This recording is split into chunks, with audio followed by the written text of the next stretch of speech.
Bonjour, nous sommes au laboratoire de mécanique de Lille en compagnie de M. Hoss pour la présentation de la machine, d'une plateforme de rayon X, autant pour moi. Cette plateforme, elle, elle a été inventée à partir des résultats d'un chercheur en 1972 qui a mis en place un système de détection d'imagerie médicale à partir des rayons X. Et c'est donc à partir de cette invention qu'on a eu l'idée géniale de créer ce genre de plateforme X pour avoir des images, on va dire, assez microscopiques des objets. Alors notre machine est principalement constituée de deux grandes parties. Tout ce bloc-ci, c'est ce qu'on appelle la source. Et là, nous avons le récepteur. Nous avons avec nous M.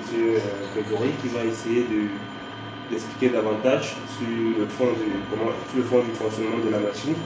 Et nous avons quelques questions pour lui. Alors, on peut commencer. Bonjour M. Grégory. Ok, nous allons savoir déjà pourquoi la machine est constituée, déjà le mode de fonctionnement de l'énergie arrive, à quoi sert cette formidable machine qu'on voit là. Très bien. Donc, concernant la machine, donc, on a ici les sources à rayon X. Donc, ces sources génèrent les photons X qui sont utiles pour traverser le matériau. Donc, le principe de fonctionnement, c'est le suivant. On va chauffer un filament en tungstène qui, par effet thermoionique, va nous générer des électrons. Ces électrons sont ensuite accélérés, puis concentrés sur le cible qui est en molybdène ou en tungstène, suivant les applications désirées. Donc, ça nous génère par interaction avec la matière des rayons X qui vont traverser le matériau en question. Donc ici, c'est un abradable, donc essentiellement constitué d'aluminium. Et donc, ils vont traverser cet échantillon, être récoltés par le détecteur en sortie. Et donc, on va faire ça pour plusieurs angles de vue de l'échantillon, puisque la plateforme ici permet une rotation de cet échantillon. Et en général, on prend 2000 radios sur un tour de l'échantillon. Une fois qu'on a ces radios, qui sont en fait des atténuations générales sur un trajet de photons X, on va donc les traiter de manière à avoir véritablement, tranche par tranche, ce qui s'est passé dans le matériau, et donc une cartographie 3D, coefficient d'atténuation au rayon X. Vous faites votre thèse ici au LMR et vous utilisez cette machine. On aimerait savoir pourquoi vous l'utilisez.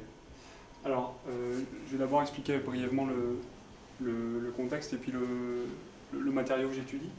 Donc c'est un matériau qu'on utilise dans les réacteurs d'avion. Ce matériau, en fait, il est utilisé pour garantir l'étanchéité entre la partie rotor, donc les aubes dans le moteur qui tourne, et puis la partie stator, donc le carter.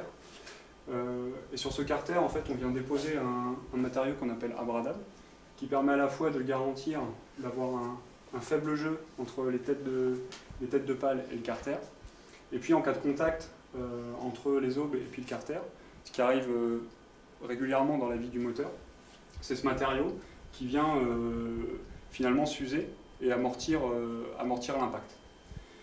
Donc ces matériaux sont composés en général d'une matrice métallique, d'une phase dislocatrice, donc souvent du polyester, et puis c'est un matériau qui est aussi poreux.